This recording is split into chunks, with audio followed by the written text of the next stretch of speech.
Hello, welcome to What the Flick. I'm Christy. This is Alonzo. This is Matt. We are talking about Secret in Their Eyes, which I didn't realize until afterward was an English language remake of El Secreto de sus Ojos, which was the Argentinian film which won the Foreign Language Oscar in 2011, which I A, saw and B, reviewed and totally forgot. We see a lot of movies. My brain is a sieve. So anyway, this is now a super shiny Hollywood big star version of that tiny Argentinian film. Please tell us about it, Matt Atcherty. So this movie stars Chiwetel Ejiofor as a former FBI agent who is following up on some evidence or some possible leads in his spare time, and has been for the last 13 years, and comes across something that may be a lead in a case from 13 years ago, which is part of what drove him out of being this FBI agent. And he goes to some of his former coworkers, first to Nicole Kidman's character, who's now a district attorney in Los Angeles, and one of her investigators, played by Julia Roberts, who is one of the victims of the crime because her daughter was killed in this crime.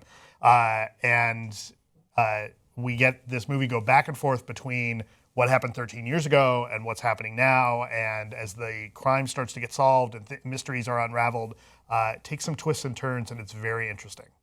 I found him. How did you find him? Online, 696,000 Caucasian males in the U.S. prison system. You can cycle through the entire population in a year if you look at 1,906 faces every night, so I did. For a year? For 13 years. Reopen the case.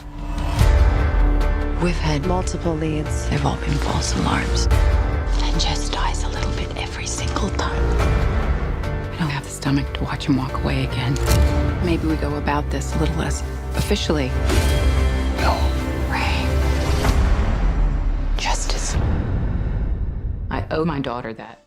Thank goodness for Chiwetel Ejiofor's beard graying, because that was how I could tell what year we were in. We wouldn't know otherwise. Yeah, friend of the show, Chiwetel Ejiofor. Hello. So, yeah, this has some suspenseful moments. This would have been a great movie in 1994, is how I feel. It feels like a very dated kind of mid-90s crime thriller. It feels like maybe it could have been expanded to an entire television series investigating this case. But like something we would have seen on Miramax. Yeah, exactly. One of those sort of, it even has the poster with the close-ups, that you would get.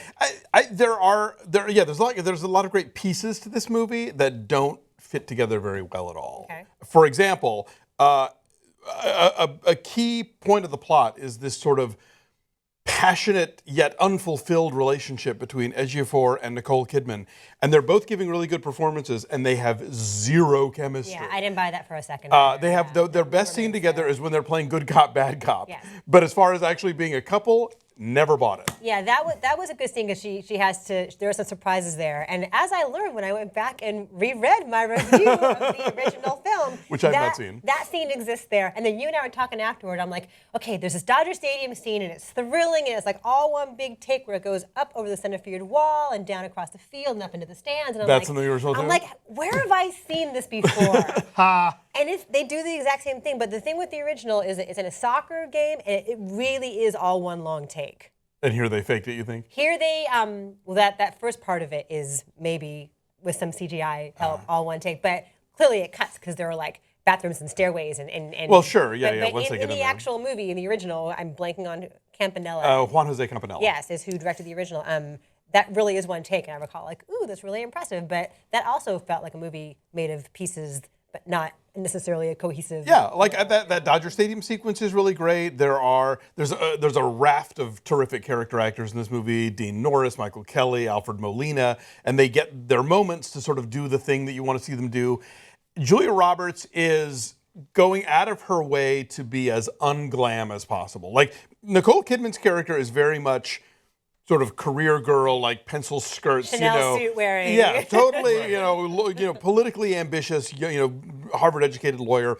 And then Julia Roberts has bangs, and after the terrible thing happens, stops wearing makeup and these big awful sweaters, and it's not like it's a sort of naked Oscar grab performance like we've seen other glamorous actresses do. She brings it, and she brings genuine anguish and pain to this film, but what she's doing, again, feels like it's in a different movie from what everybody else is doing. And so I felt like I was watching these great discrete ETE bits, but it didn't. Just none of it cohered into a movie that I wanted to be watching. No, I would say that she and Chiwetel Ejiofor have nice chemistry. Like when they're talking about the case, when they're arguing through it or whatever, or just talking about anything, they've got a nice banter with each other. Besides being English, she's also very quick-witted. Right. Well, and that works together. And when she is in her calmer moments, yes, I will give you that. But one thing that Matt and I noticed when we were walking out last night was, you know who the DP is? Her husband. Danny Loder. So her husband made her look like as unattractive as possible. And Well, she was down for that. I was going to say she was clearly she was ready for a that. co-conspirator She in that. trusted him. Yeah, and I mean, I admire that, and I salute that, and I wish that performance had happened in a movie that was more able to accommodate it. Yeah, I think this movie's got some interesting elements to it, like you said, and I like the way the story bounced back and forth. It was hard to follow a little bit, because the other clue is Julia Roberts wearing makeup, or is she not wearing any makeup? Or is her hair in a ponytail, or is it down? Right. That helps. I think there's good performances here. I'm not totally on board with the lack of chemistry between Kidman and Ejiofor. No? I thought it worked, but that scene, the interrogation scene, is one of the best scenes in the movie. And then you get to the end of the movie and you get a twist that I at least never saw coming. I did not expect that. And then there's another twist that you kind of also didn't see coming. Like as soon as they start leading up to it, then you're like, oh, okay, right? Which it kept me guessing. Now I hadn't seen the original film, but it kept me guessing, and I liked that. I kind of saw them coming. And I did not But see you the saw first the one. original movie. No, I No, didn't. you I did didn't not. see it. I did see it, but I forgot that I seen it. So my opinion does not count. But I will say this: I'm happy that there was not a third twist. True, they could kept have waiting- really, I kept they waiting could for have gone one more. overboard on Christy that had already one. forgotten that there were two twists. Wait, what theater am I in? I don't know. So it's kind of hit and miss. All right. For example, the relationship between Kidman and Ejiofor is supposed to be such a big deal that when we finally meet her husband, he talks about how it's been weighing down on their marriage the whole time, and I'm like, really? It has? Them? You say it's unrequited. I don't think it was. I think Well, Unfulfilled. I don't think it doesn't was happen. unfulfilled. Okay, I don't think it was. Whether it was consummated or not, it never felt to me like it never felt palpable enough to me to be the plot element that it becomes. Oh, I think fulfilling happened. I don't think fulfilling happened before he left town to become the Met security chief. Maybe. Well, draw your own conclusions. All right, so what are our numbers then, friends? I give it a 5. Okay. This isn't a lazy movie, and it's not a contemptuous movie. It just doesn't work. Okay, I'm saying 6.3. I think it did work, not perfectly, but 6.5. Okay, this is like, if it's on cable and this is the only thing you can watch, it's fine. I think that's... If you're a completist of any of these actors, you'll want to see it because they all do good work. They just aren't doing it well with each other. I don't think. It's a 5.9 from us. 40% on the It's tomato not meter. that bad. This is not a take your grandma movie. A lot of haters. There's some gnarly There's stuff that There's some happens. bad swears and gross things. Yes. Yes, okay, Take her so- to Brooklyn. Take her to Brooklyn. Take her to Night Before. Okay, bye.